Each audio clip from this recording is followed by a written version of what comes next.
રાજેશ્વર મહાદેવ કી જય. નળેશ્વરી અમીર ભારતી મહારાજ, સદગુરુ સનાતન નમઃ પાર્વતી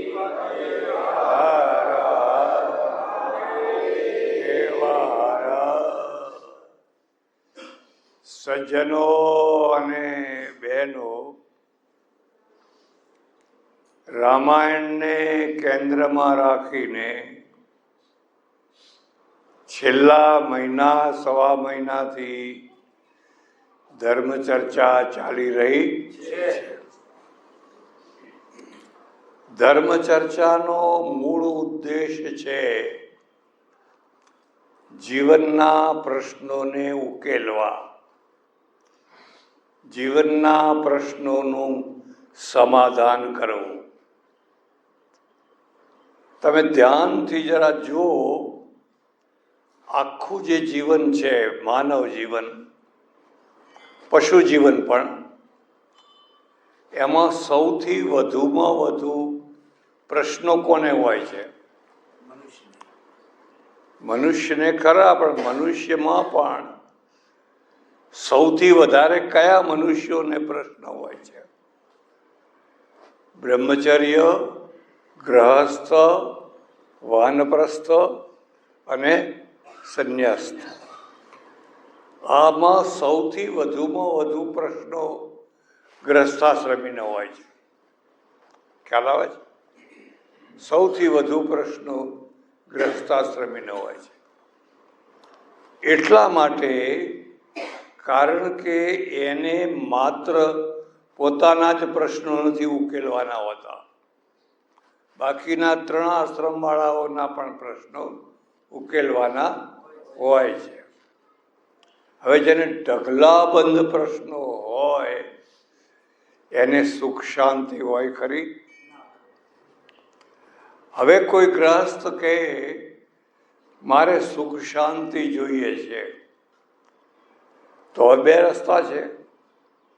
યા તો પ્રશ્નો ઉકેલો યા પ્રશ્નોથી ભાગો. 2 રસ્તા છે. મારા ઓળખીતા એક જાડેજા દરબાર હતા.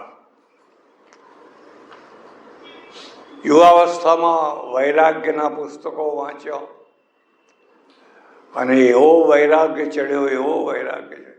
એક ખાસ વાત યાદ રાખજો, વૈરાગ્ય ચડવાની ઉંમર યુવાવસ્થા છે, વૃદ્ધાવસ્થા નહીં હો. વૃદ્ધાવસ્થા ગણિતની ઉંમર છે. બધું ગણિત ગણે કે આમથી આમ થાય, આમથી આમ થાય, અને ગણિત તો ડાપણનું કામ છે. એવો વૈરાગ્ય ચડ્યો એમને, એવો વૈરાગ. બનેલી ઘટના કહું છું. નજીકમાં જ ગિરનાર, અને ગિરનારમાં ઘણા સાધુ સંતો રહે. બસ કે ગિરનાર ભાગી જાઉં, આ બધું ઝંઝટ જમેલા સવારથી સાંજ સુધી ટક ટક ટક ટક ટક ટક ટક ટક ટક ટક. એટલે એ એક દિવસ સવારના પહોરમાં ભાગ્યા, પહોંચ્યા ગિરનાર.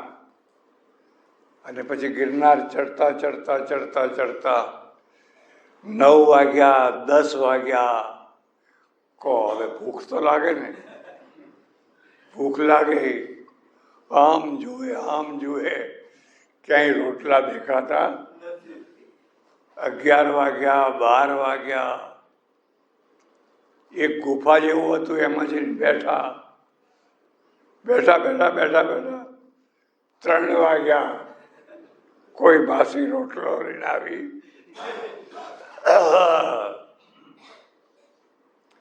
પ્રશ્ન ઉકેલાયો. આ પ્રાથમિક પ્રશ્ન છે. આ તો શરૂઆતનો પહેલો પ્રશ્ન છે. સાંજ પડતા પડતા ઘર ભેગા,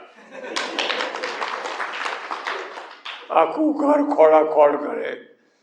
ક્યાં ગયા, ક્યાં ગયા, ક્યાં ગયા, ક્યાં ગયા, ક્યાં ગયા. સાંજે ચેરો બેરો ઉતરી ગયેલો અને હાવ ફિક્કા થઈ અને હાજે આવ્યા ઘર ભેગા, કઈ ખાવાનું હોય તો લાવો, એમ કે લો લો લો લો.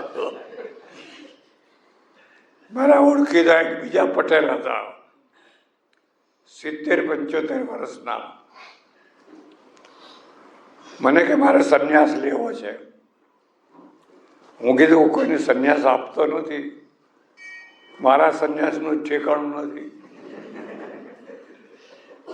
બહુ આગ્રહ કર્યો, આ બહુ ના કીધું. હું તો 70-75 વર્ષનો વૃદ્ધ માણસ.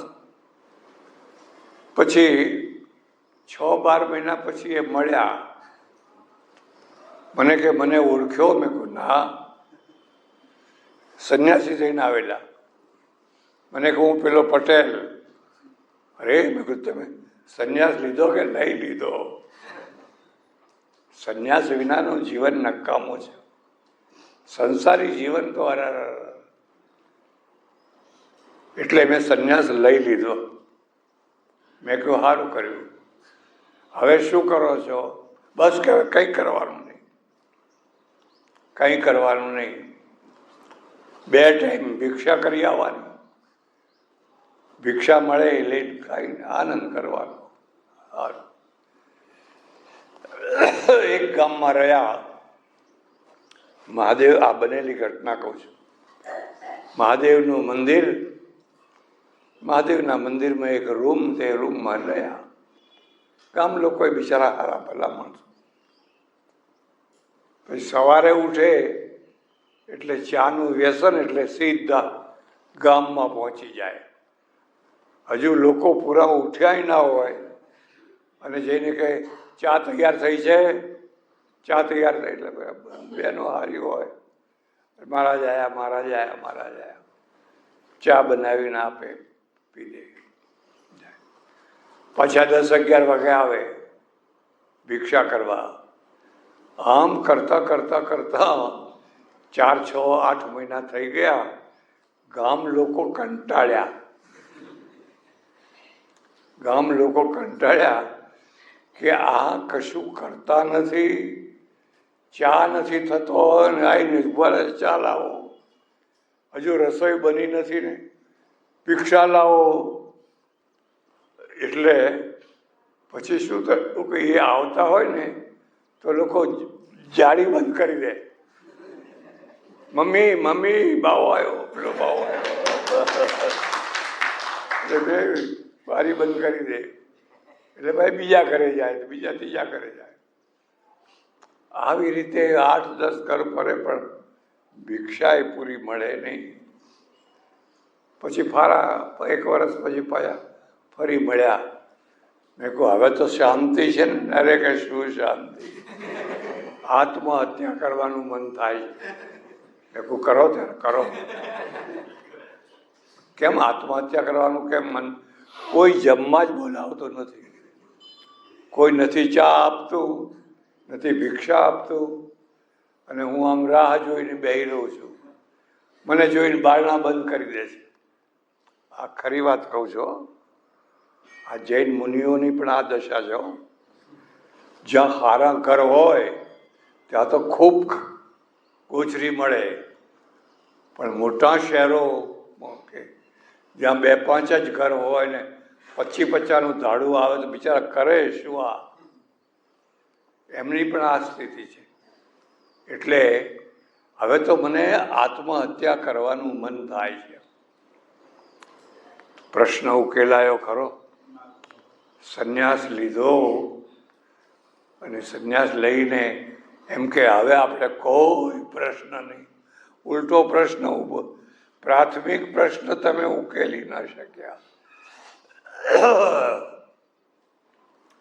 એટલે આ એક બીજો રસ્તો છે કે પ્રશ્નને છોડીને ભાગો નહીં, પ્રશ્નને ઉકેલો.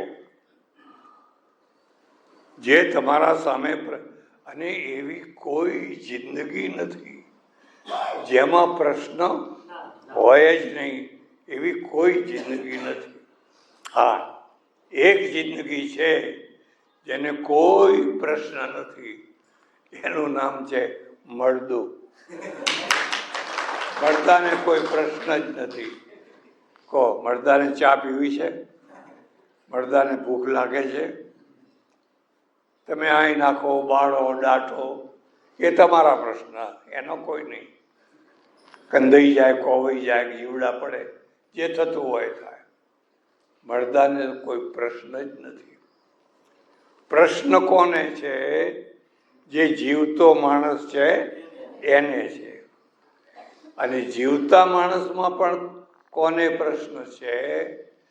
જે પ્રશ્નોનું સમાધાન કરવા માટે સાધના કરે એના માટે છે.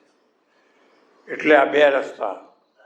એક, સુખ શાંતિ જોતી હોય તો પ્રશ્નોથી ભાગો. સુખ શાંતિ જોતી હોય તો પ્રશ્નોને ઉકેલો. પ્રશ્નોને ઉકેલો. એટલે ભાગવું જે છે એનું નામ પલાયનવાદ છે. યાદ રાખો, એનું નામ છે પલાયનવાદ. અને પ્રશ્નો ઉકેલવા છે એનું નામ છે કર્તવ્યવાદ.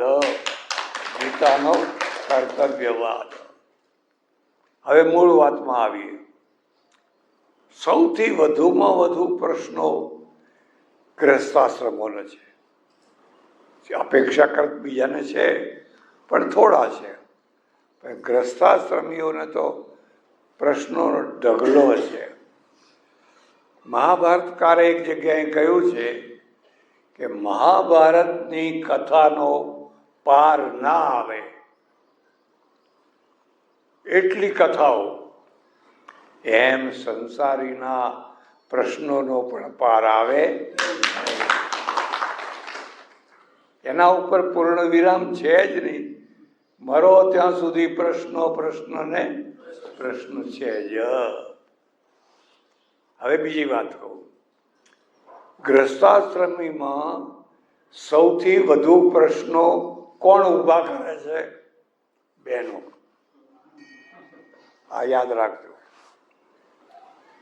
તમે સંસારીના, તમે રામાયણ જુઓ, મહાભારત જુઓ, XYZ ગમે તે જુઓ, તમારા આજુબાજુના ઘરોમાં જુઓ, સૌથી વધુમાં વધુ પ્રશ્નો બહેનો ઊભી કરે અને પુરુષો સમાધાન કરે. ઉબાડીઓ પેલી કરે અને પાણી ડોલ ભરીને પાણી, આખી જિંદગી પાણી નાખ નાખ નાખ નાખ. પેલો 8 કલાક નોકરી કરીને સાંજે આવે, હાશ, ઠંડુ પાણી, આવકાર, જમવાનું મળે, કપાર મળે, આવતાની સાથે જ પ્રશ્નોની હોળી શરૂ થઈ જાય. આમ થયું ને આમ થયું, પણ મને બેસવા તો દે, મને બેસવા તો દે, પછી વાત કરજે. આ મોટા ભાગે આવી ડાઈ સ્ત્રી આવું ના કરે. સૌથી વધુમાં વધુ પ્રશ્નો ઊભા કરે બહેનો ઊભી કરે અને પુરુષો સમાધાન કરે. પુરુષોને સમાધાન કરવું જ પડે, છૂટકો જ નહીં. રામાયણમાં પ્રશ્નો કોણે ઊભા કર્યા? બહેનોએ. મહાભારતમાં કોણે કર્યા? અને પછી સમાધાન માટે ઝઝૂમ્યા કોણ? અચ્છા, એક હવે બીજી વાત કહું તમને. જ્યારે બહેનો પ્રશ્ન ઊભા કરે તો પછી એક કામ કરો ને કે લગ્ન જ ના કરો ને, ફક્કડ રહો. કેટલાય રહે છે ને, ફક્કડ રહે છે. તો ફક્કડો એ પ્રશ્નો વિનાના છે. તમે એમ સમજ્યા કે આપણે ફક્કડ થઈ ગયા, એટલે ફક્કડ થઈ ગયા એટલે પ્રશ્નો ઉકેલી જાય? ગામના વચ્ચે આવીને ધૂણી તાપવા બે, 4 તરફ 4, અહીં આવ્યા જ કોઈ હતા, 4 તરફ છાણા મૂકે, વચ્ચે બેસે, તાપે છે ધૂણી. ધોમ ધોમ ધોમ તાપ પડે છે અને આ મહારાજ બેઠા બેઠા ધૂણી તાપે છે. હું જ્યારે 10, 11, 12 વર્ષનો હતો ને, ત્યારે અમારા ગામમાં આવા એક ત્યાગી વૈરાગી સાધુ આવેલા. રામ રતન દાસ એમનું મારા ઉપર બહુ સારો પ્રભાવ પડેલો. એ ધૂણી તાપતા 1 મહિનો રહેલા, 1 મહિનો. અને 1, 2, 3, 4 દિવસ ગામવાળાએ કોઈ સામે જોયું નહીં. 1, 2 દિવસ તો જમ્યા જ નહીં. કોઈ સીધું આપે તો જમે ને. અને એક બીજી મુદ્દો યાદ રાખજો, ગામ છે ને હેલે ચડે તો સીધું આપે, હેલે ના ચડ્યું હોય તો પાણી ના આપે. તમે એમ સમજો કે આપણે જઈને ઊભા રહે ને તરત જ લો મારા એવું નહીં હો, હેલે ચડ્યું હોય તો આપે. 1, 2, 3 દિવસ સુધી કોઈ પણ એક અક્ષરે બોલ્યા નહીં હો, એક અક્ષરે. 1, 1.5, 2 વાગ્યા સુધી બરાબર ધૂણી તાપે. માતાજીનું મંદિર હતું, એના ઓટલે જઈને સૂઈ જાય, ભૂખ્યા એમને. ત્રીજા દિવસે ગામને ભાન થયું. ગામમાં એક સોની, બહુ બધા માણસ, સોનીએ જોયું કે આ 3 દિવસથી આ તપે છે, કોઈ કશું આપતું નથી. એણે પછી સીધું આપ્યું. હવે એ 24 કલાકમાં એક જ વાર જમે, ને ગુજરાતી આટલું જમે, પેલાને આટલું જુએ, એટલે કે ઇતના નહીં ચલેગા, આટા જાજા, આ લોટ ને દાળ, બીજું કંઈ નહીં. એટલે પછી તો લોકો ચાલુ થઈ ગયા, જમાડવા માંડ્યા, બધું થયું. મોટો પ્રશ્ન એ છે કે આવું કર્યા પછી પણ જીવનનો પ્રશ્ન ઉકેલાયો ખરો? એક માણસ એના રસોડામાં શાંતિથી રસોઈ બનાવીને 10-11 વાગે જમે છે, એ પ્રશ્ન ઉકેલે છે કે પછી રાહ જોવે છે કોનું સીધું આવે. ઘી ઓછું લાવ્યો, આટલું ઘી ના ચાલે, ગોળ ઓછો લાવ્યો, કોનો પ્રશ્ન ઉકેલાય છે? આ પલાયનવાદ છે. આ મુદ્દો સમજજો. ગીતાને પચાવવી હોય તો આ મુદ્દો સમજજો. હું તમને ખાસ ભલામણ કરું છું, ઓછામાં ઓછી તમારી પ્રાથમિક આવશ્યકતા માટે તમે કોઈના લાચાર ના બનો. તમારે જરિયાન જામા નથી પહેરવા, દાગીના નથી પહેરવા, એ બધું રહેવા દો. પણ તમારી જે પ્રાથમિક આવશ્યકતા છે, એ પ્રાથમિક આવશ્યકતા માટે આમ લોકોના મોઢા જોયા કરો, એ તો લાચાર જીવન છે. તમે કરો ને તમારી પ્રાથમિક આવશ્યકતા પૂરી કરો ને. અને એ કરો છો. એક બીજી વાત, તમારી શક્તિ ઓછું કમાવાની હોય, આ વાત યાદ રાખજો. બધાની શક્તિ સરખું કમાવાની હોતી. એક માણસ હાજે લાખનો ઢગલો કરે, એક 50 રૂપિયા ના કમાય, પણ તમે સમજી લો એને ઓકાત કહેવાય.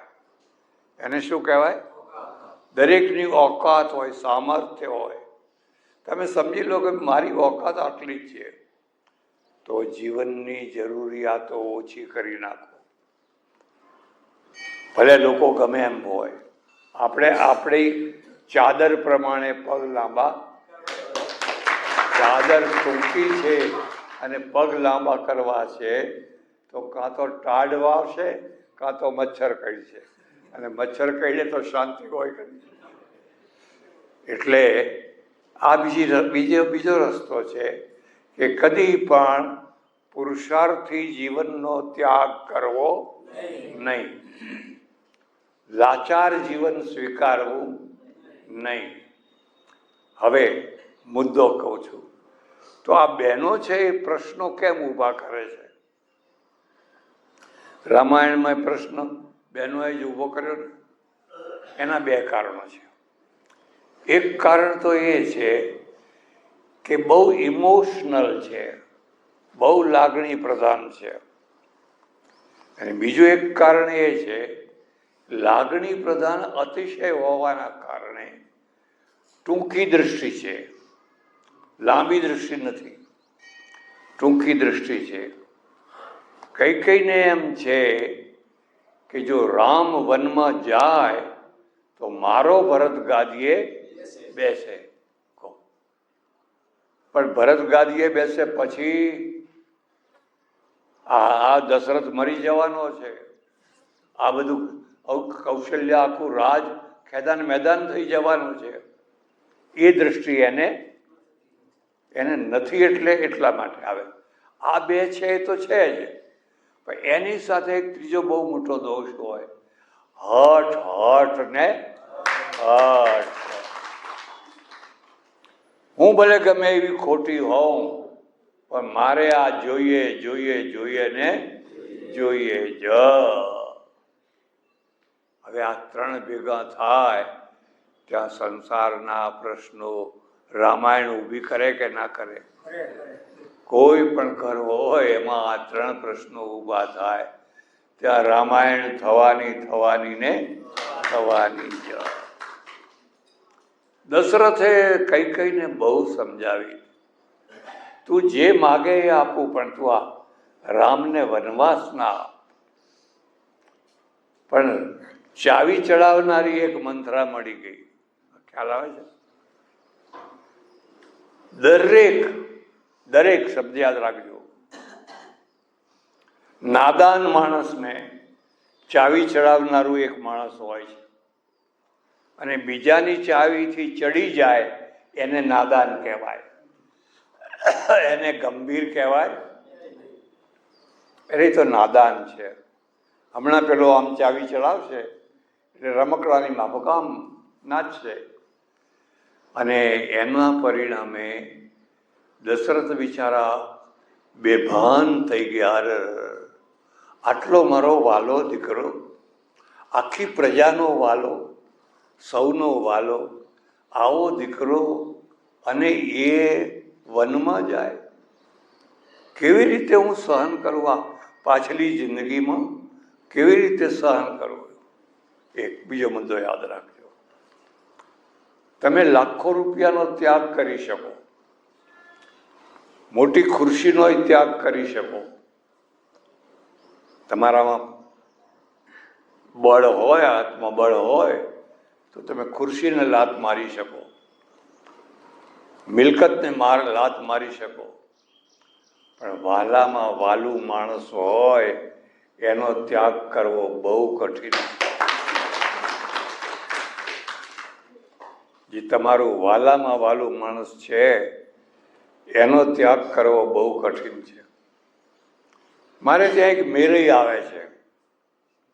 મેરઈ એટલે દરજી હો, છે મોચી પણ કામ મેરઈનું કરે, દરજીનું કરે છે. એટલે આવે એટલે અડધો કલાક અમારે ત્યાં હાસ્યરસ ચાલે, લાફિંગ ક્લબ. એનાથી તબિયત સારી થઈ જાય હો. તમારે લાફિંગ ક્લબ કરવા, આખો દાડો મોઢું ચડાવીને બેસી નહીં રહેવાનું.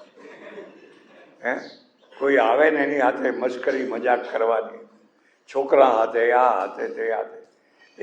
એક ભટજી છે, એ ભટજીની હાથે એક મંગળદાસ છે, એ બધા લાફિંગ ક્લબ ચાલ્યા કરે. તમે આશ્રમમાં જુઓ, નવાઈ લાગે તમને. હવે મેરે બિચારો 150, 200, 300 રૂપિયા માંડ કમાય, આખો દિવસ બહેનોના કપડાં બનાવે, બહેનોના. મેં કહ્યું મેરે કેમ 300 તો બહુ થઈ ગયા, નથી ચાલતું બરાબર.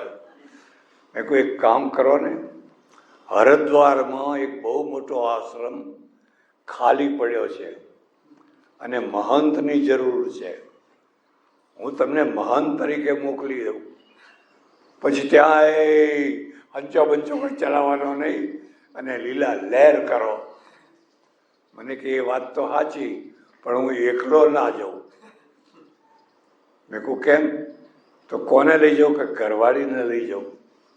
તો ઘરવાળીએ કીધું મહંત ના થવાય, ઘરવાળીને છોડો તો મહંત થવાય.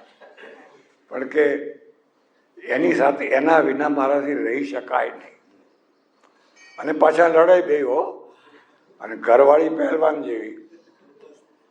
કોઈ વાર આશ્રમમાં આવે ને કે આવા બહુડા અને પાછો ક્યાંય ખરો આજ લડાઈ કરી હો. મેં કહ્યું આ શાક કર તો કે નહીં થાય. લડ્યા બધે. મેં કહ્યું લડો તો કોણ પહોંચે? મને કે એ જ પહોંચે. એક મારે તો હું તો પડી જાઉં ને. એટલે વાણિયા મૂછ નીચી, હું તો પછી નીચી મૂછ કરીને હેડતો હતો.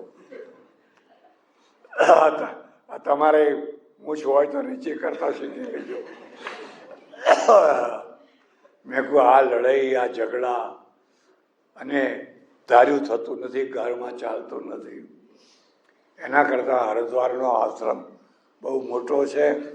રોજ લીલા લહેર કરો કે ગમે એમ છે, પણ પછી એ મને ખવડાયા વિના ખાતી નથી. હું દુકાનેથી આવું, મારી રાહ જોઈને બેઠી હોય, પછી હું ખાવા બેહું, પંખો નાખે, ખાઈ લઉં, પછી ખાય છે. એના વિના હું રહી શકું? દુખિયારો માણસ છે, દુખિયારો માણસ પણ વાલા માણસને છોડવા માંગતો. મોટામાં મોટો આ ત્યાગ છે, બહુ મોટામાં મોટો ત્યાગ છે. એટલે કઈ છે, દશરથ છે, બધાય છે. એમને દશરથને વાલામાં વાલવું માણસ છે રામ છે. તું બધું માગ પણ મને રામ ના કે. મારે તો રામ નો જ એક અત્યાચાર સમજો. કોઈ બે વાલા માણસો હોય અને એનું વાલ જામ્યું હોય, એના વચ્ચે કદી પણ ફાચર મારવી. ફાચરનો અર્થ સમજ્યા? પેલું લાકડું હોય ને એના ફાચર મારે. એટલે ગામમાં કેટલાક ફાચરિયા હોય, ખ્યાલ આવે છે? એમનું નામ જ ફાચરિયા હોય. એ આમ ફરતા હોય ને જુએ કે જેનું જામ્યું હોય ને એમાં ફાચર મારો. એમ કેવી રીતે ફાચર માર્યું એ બધું. હું બચપણમાં હતો ત્યારે મેં એક નાટક જોયેલું. તમે જોયું હશે કદાચ, તમે જોયું હશે, પણ મને હજુ એ યાદ છે. નાટક એવું હતું કે ગામમાં એ બધું નાટક આવેલું અને નાટકનો ભાવ એવો હતો કે એક કાકા એવા કે જ્યાં જાય ત્યાં ફાચર મારે, જ્યાં જાય ત્યાં ફાચર મારે. એમાં ગામમાં એક કપલ આવ્યું, નોકરી ધંધો કરનારું કપલ આવ્યું બહારથી, ભાડે રહે, બહુ પ્રેમથી રહે, બહુ પ્રેમથી રહે. એક બીજું વાત કહું તમને.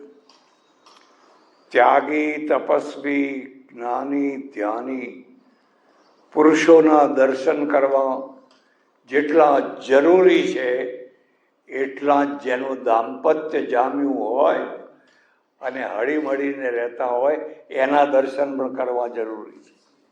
તમને ખબર નથી કેટલી તપસ્યા પછી આ દાંપત્ય જામતું હોય છે. એવું કોઈ દંપતી હોય તો એના દર્શન પણ જરૂરી છે. એટલે રે એક મોહલ્લામાં અને કિલ્લોલ કરે, આનંદ કરે, મજા કરે. હવે આ માણસે જોયું કે આ તો કોઈ દાડો લડતા જ નથી, બાકી તો રોજ ઝઘડા થાય. કોઈ ઘર એવું નહીં જ્યાં ઝઘડા ના થતા હોય. આ ઘરમાં તો કોઈ દાડો ઝઘડો થતો જ નથી. પછી કે કરવું શું આનું? એટલે હવે પાછા બેએ પ્રેમ લગ્ન કરેલા, ખ્યાલ આવે છે? આંતરજ્ઞાતિ, આની જ્ઞાતિ જુદી અને આની જ્ઞાતિ, પણ પ્રેમ બરાબર જામેલો પ્રેમ. એટલે કે ઓહો ચાવી કરવા દો મને. એટલે પેલો નોકરીએ ગયેલો, આ ભાઈ બેન પાસે પહોંચી ગયેલા. અરે બેન, તમે આવ્યા તારે કેવા હતા અને હવે તો શરીર અડધું થઈ ગયું છે તમારું. હો, કોઈને પણ આખો, કોઈને પણ કહો કે હો તમે તો બહુ ઉકાઈ ગયા છો. એના ઉકાયો તો ઉકાવા મળે. હા, ઉકાઈ ગયો, ઉકાઈ ગયો. આ મનોવૈજ્ઞાનિક સાયકોલોજીકલ છે. અને કોઈને કહો કે હા અત્યારે તો તમે બહુ બહુ સારા દેખાવ છો, એનામાં જોમ આવે, જુસ્સો આવે. હે ના રે ના, અરે બેન તમે આવ્યા ત્યારે કેટલું ચહેરા ઉપર તેજ હતું, અને હવે તો જુઓ તો હાવ ફિક્કો થઈ ગયો, આંખો ઊંડી ઉતરી ગઈ છે. એક વાર કહ્યું, ફરી પાછું બીજી વાર કહ્યું, પાછું ત્રીજી વાર કહ્યું, પાછું ચોથી વાર કહ્યું. હવે રોજ એની એ વાત કરો એટલે એના મગજમાં થાય કે હા હો, હવે મને પહેલાં જેવું લાગતું નથી તે પણ કે તમને ખબર છે કે ના, આનું કારણ તમારો ઘરવાળો છે. હે અરે એ તો મને એટલો પ્રેમ કરે છે, એટલું વાલ કરે છે, એટલું વાલ કરે છે, એનાથી તો મારું જીવન છે. ના રે ના, તમને ખબર નથી, તમને ખબર નથી. કેમ? તમને ખબર છે એ ઘરવાળો કોણ છે, કઈ નાતનો છે? કે અમે નાત જાતમાં માનતા નથી, અમે તો પ્રેમ લગ્ન કર્યા છે. એ તમે માનતા હો કે ના માનતા હો, પણ એ જાતનો ખારવો છે. હે ખારવો છે? હા, એ જાતનો ખારવો છે. પણ દેખાતા તો એવા, અરે દેખાય શું ખબર? કેવી રીતે ખબર પડે? કે એ જ્યારે ઊંઘી જાય ને ત્યારે તમે એને ચાટજો, જો ખારાશ લાગે તો ખારવો, જો ખારાશ લાગે તો હા, વાત સાચી એમ. હવે બીજી તરફ છે, પેલા પુરુષને જઈને કહ્યું અરે તમારું શરીર તો હાવ ઉતરી ગયું છે. અરે હોય કે કોણ કે મારું શરીર ઉતરી ગયું, પણ હું આ 2 મહિનાથી જોઉં છું ને. એમ તેમ કરતા કરતા કરતા કરતા એને કહ્યું તમને ખબર છે તમારું શરીર કેમ ઉતર્યું છે? કે ના, તમારી સ્ત્રી છે ને ચુડેલ છે, ચુડેલ. અરે જાજા, એ તો મને કેટલો પ્રેમ કરે છે. અરે ચુડેલ છે, ચુડેલ. આ તો હું તમને તમારા ભલા માટે કહું છું. ખાતરી કરવી છે કે હા, તમે ઊંઘી જજો અને જો એ તમને ચાટે ને તો સમજવાનું કઈ છે એ તમને ચાટીને ચૂસી જાય છે. કો બે નીચે આવી ચલાવી દીધી બરાબર. પછી ત્યાં બારણે બેઠા બેઠા જુએ, હવે ભાઈ આવ્યા, પણ બેયના ચહેરા બદલાઈ ગયા. પેલી ઘરવાળીને ચાવી ચડેલી, હા દેખાય છે ખારવા જેવા હો. કો હવે એને ખારવો દેખાવા લાગ્યો. પેલો કે હા દેખાય છે ચૂડેલ જેવી હો. હેડો હેડો હેડો, જલ્દી જલ્દી જમી લો જમી લો જમી લો, હુઈ જાઓ હુઈ જાઓ હુઈ જાઓ. કંઈક જલ્દી હુઈ જાય તો પેલો પ્રયોગ કરવાનો. અને પછી પેલો હુઈ ગયો. પેલો કહ્યું આંખ મીચી પણ આંખ અંદરથી જાગતો હતો, કે એને કંઈક એને શીખવાડેલું ને, આમ કરીને હુઈ ગયો. અને પેલી જોયું કે હા નસકોરા બોલે છે, આમ લાંબી જીભ કરી આવીને આમ ચાટવાનું. ઊભો થઈને દોડ્યો, ચુડેલ ચુડેલ ચુડેલ ચુડેલ. પેલી ભાગ ખારો ખારો ખારો. પેલો બેઠો બેઠો હાજર મારી મારીને. આવા માણસો દરેક ગામમાં રહેતા હોય છે, ફાચરિયા. એમને કદી આગળ કરવા નહીં, એમને કદી મહત્વ આપવું નહીં, એમનો તિરસ્કાર કરવો. કારણ કે લોકોના ઘર ભાગે છે, લોકોના ઘર ભાગે છે. એટલે આવા ફાચરિયા માણસો પણ હોય છે. મંથરાએ ફાચર મારી અને છેવટે દશરથે કહ્યું સુમંતને બોલાવીને કે તું જા અને રામને કહે સૂર્યોદય થાય એના પહેલા ઋષિઓનો વેશ ધારણ કરીને અયોધ્યા છોડીને વનમાં ચાલ્યા જાય. કહો, આ ઓર્ડર કહેવાય. ઓર્ડર કે હુકમ કહેવાય ને, રાજાનો હુકમ કહેવાય. રાજાએ કેટલા મનને કઠોર કરીને આ હુકમ કર્યો હશે. આ રાજ સત્તા છે. હવે જો ના કરે, કઈ ગજા અમારે નથી મોકલવા, તો અપયશ થાય, વચન ભંગ થાય. બહુ મોટા ઉપાડે વચન આપ્યા હતા અને વચન ભંગ થાય. કઈકે કહ્યું છે કે તમે સૂર્યવંશમાં જન્મેલા છો અને આ વંશની એવી જાય, પ્રાણ જાય બરું વચન ન જાય. પ્રાણ જાય બરું, એનો અર્થ કે તમારો પ્રાણ જતો હોય તો જાય, પણ વચન જવું જોઈએ. આ બીજી વાત છે. આ મુદ્દા ઉપરથી એક બીજી વાત યાદ રાખવાની છે. જો તમે રાજકારણમાં હોવ અથવા સમાજકારણમાં હોવ, ગમે ત્યાં હોવ અને બહુ પ્રતિષ્ઠિત આબરૂદાર માણસ હોવ, તો કોઈ દિવસ અચિંતાનું વગર વિચાર્યું કોઈને વચન આપવું નહીં. વાણીઓ જલ્દી વચન ના આપે હો, એટલે પાક્કો કહેવાય. એ જલ્દી વચન ના આપે. રજપૂત તરત વચન આપી દે, પછી વિચાર ના કરે કે આનું પરિણામ શું આવશે. તરત વચન આપી દે અને પછી કે હવે વચન આપી દીધું, ખોટું થઈ ગયું, કરવું શું? તમને કોઈને ખબર હોય કે ના હોય, અંગ્રેજો જ્યારે અહીં આવ્યા ને, એટલે વેપાર કરવા આવેલા છે. વેપારી હતા, પણ એમણે જોયું કે આખા દેશ ઉપર જો કબજો કરવો હોય તો દેશના બંદરોનો ઉપર કબજો કરો. બંદરો છે ને બહુ મહત્વની જગ્યા છે. એટલે એમણે જુદા જુદા બંદરો ઉપર કબજો કર્યો. સુરત, મુંબઈ, મદ્રાસ, ફલાણું, કલકત્તા. પણ એમનો ડોળો ભાવનગર ઉપર. અને ત્યારે ભાવનગરનું બંદર બહુ જાહો જલાલી વાળું, બહુ ધીકતું બંદર, જાહો જલાલી વાળું. ભાવનગરનું બંદર જો આપણા હાથમાં આવે તો આખો ગુજરાતનો પ્રદેશ આપણી મુઠ્ઠીમાં આવી જાય. હવે ભાવનગરનું બંદર કબજે કરવું કેવી રીતે? રાજા પાછો બહુ બહાદુર પાછો રાજા, એટલે એમણે ચાલાકી કરી. બીજો મુદ્દો યાદ રાખજો, પોલિટિક્સ છે ચાલાકી વિનાની હોય જ નહીં. ભોળા માણસનું કામ નહીં. આ માણસ બહુ ભોળો, જ્યારે જાય ભજન કર, આ કામની આખાડામાં તારે ઉતરવા જેવું.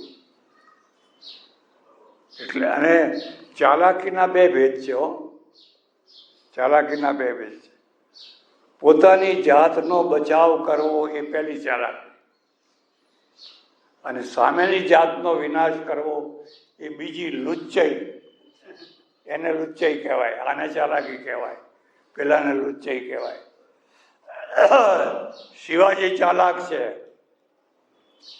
અફઝલ ખાનથી બચાવ કરે છે, પોતાનો બચાવ કરે છે.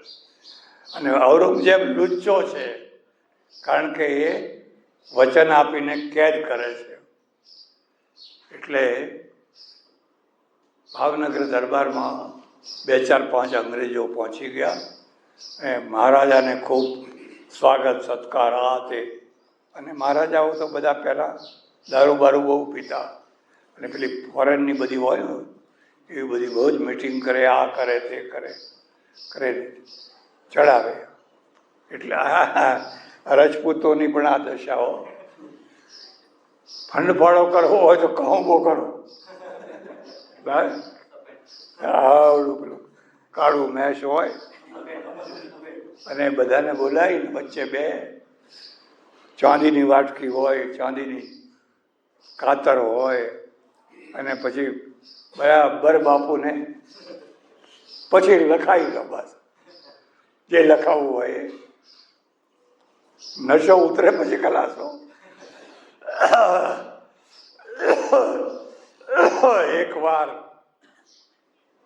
ભાવસિંહજી મહારાજા બરાબર રાજાપાટમાં આવી ગયા અને ખુશ થઈ ગઈને પેલા અંગ્રેજોને કહ્યું, બોલો બોલો, તમારી જે ઈચ્છા હોય એ માગો, હું આપવા તૈયાર છું. બસ આજ મોકો જોતો હતો ને. અમારે કંઈ ના જોઈએ. આ ભાવનગર બંદર અમને આપી દો. આ ભાવનગર બંદર છે ને, એટલું અમને આપી દો, બાકી બધું રાજ તમારું. એટલે બા એને કહ્યું, હા આપ્યું, જાઓ. આપ્યું, બોલો, વાત પૂરી થઈ. નશો ઉતર્યો, ભાન આવ્યું, અરે મારાથી આ શું થઈ ગયું. ભાવનગર બંદર જાય તો આપણી પાસે તો કંઈ જ ના રહે. આ તો આખું સ્ટેટ ભિખારી થઈ જાય. વચન આપી દીધું, હવે કરવું શું? ચારે તરફ બધા મૂંઝાઈ ગયા. ત્યારે કોઈએ કહ્યું કે આ વખતે આપણા જૂના દિવાન ગગા ઓઝા હોય તો ગગા ઓઝા આમાંથી કોઈ રસ્તો કાઢે. ગગા ઓઝા નાગર બ્રાહ્મણ પહેલા દિવાન રહી ગયેલા, પછી એમને સંન્યાસ લઈ લીધેલો. સંન્યાસી થઈને ગામે ગામ ફરે ને પ્રવચન કરે ને સંન્યાસી જીવન જીવે. તો ગગા ઓઝા તો સંન્યાસી થઈને ખબર નહીં કયા ગામમાં ક્યાં વિચરણ કરતા હોય તો ચારે તરફ ઘોડો દોડાવો, ચારે તરફ. અને જ્યાં હોય ત્યાંથી ગગા ઓઝાને લઈ આવો. તો એ રાજાના ઘોડા બધા દોડ્યા. કોઈ 20-25 કિલોમીટર દૂર કોઈ ગામમાં ગગા ઓઝા તો સંન્યાસી અને પ્રવચન કરે ને લોકોનો ડાયરો જામેલો, મજા કરે. રાજાએ મોકલ્યા છે. રાજ ઉપર મોટું સંકટ આવ્યું છે. એને રાજ સંકટ કહેવાય, રાષ્ટ્ર સંકટ. આવું થયું છે અને આખું બંદર જવા બેઠું છે. એટલે તમને અત્યારે ને અત્યારે બોલાયા છે. એક ખાસ વાત યાદ રાખો, બુદ્ધિમાન હોય એની કદી ઉપેક્ષા ના કરવી. 1000 મૂર્ખાઓ કરતા એક ડાયો બુદ્ધિમાન છે, એને નેતા બનાવવાનો. મુશ્કેલી એ થઈ છે કે હવે 1000 મૂર્ખાઓ એક મહામૂર્ખને વોટ આપે. કોને આપે? મહામૂર્ખને. અને પેલો મહાબુદ્ધિમાન છે એ ચંપલ ઘસે તો પછી વિનાશ થાય. ગગા ઓઝાએ કહ્યું, જો ભાઈ, હું હવે દિવાન નથી, હું તો હવે સંન્યાસી છું અને મારે ને રાજને કંઈ લેવા દેવા નહીં. પેલા એ કહ્યું, ના બાપુ હો, ગમે તો ગમે એમ થાય. અને પછી ગગા ઓઝાને થયું કે હું સંન્યાસી થયો તો શું થયું? મારું રાષ્ટ્ર તો ખરું જ ને. સંન્યાસી નહીં, રાષ્ટ્ર તો હોય ને. રાષ્ટ્ર વિના તો સંન્યાસી ના હોય. એને કહ્યું, જો સંન્યાસીથી ઘોડે બેસાય નહીં, અમારી મર્યાદા છે. પણ આજ હું ઘોડે બેસીશ, કારણ કે 25 કિલોમીટર મારે હવાર પહોંચવું છે. એટલે આજે હું નિયમ તોડીને પણ ઘોડે બેસીશ. મારા દેશ માટે, મારા રાષ્ટ્ર માટે. નિયમ મહાન છે, પણ નિયમ કરતા રાષ્ટ્ર વધુ મહાન. આજે કેટલાક લોકો એવું કહે છે મજહબ મહાન હૈ, રાષ્ટ્ર પછી મજહબ. એ ખોટું કહે છે. રાષ્ટ્ર પહેલું, મજહબ પછી. રાષ્ટ્ર છે તો મજહબ છે. એટલે ઘોડે ચડ્યા અને તબડક મારતે ઘોડે પરોડીએ પહોંચી ગયા. ભાવનગર તો ભાવનગર.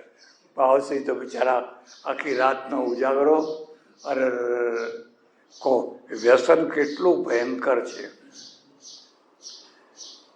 કેવી રીતે લોકો બરબાદ થઈ જતા હોય છે. બધી વાત કરી, મારાથી આવું બોલી ગયું છે.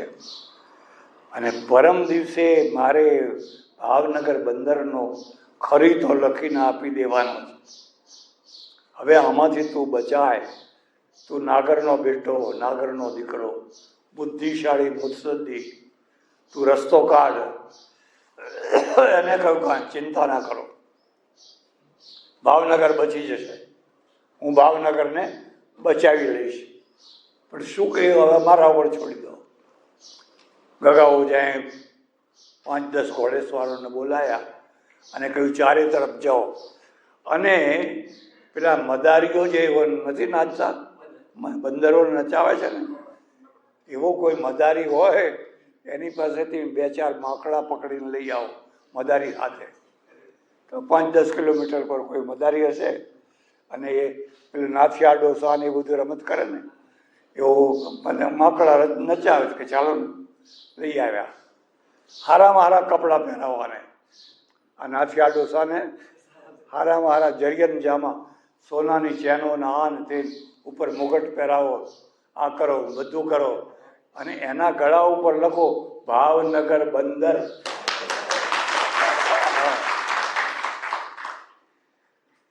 સભા ભરાઈ. પેલા અંગ્રેજો તો રાજી રાજી છે કે હા હા હા આજે આપણને ભાવનગર બંદર મળી જવાનું છે.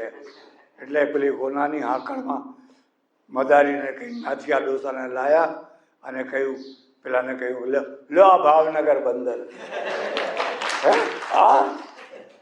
આ નહીં, અમે તો પેલું ના તમે સમજ્યા નહીં, અમે આ ભાવનગર બંદર આપ્યું, આ ભાવનગર બંદર.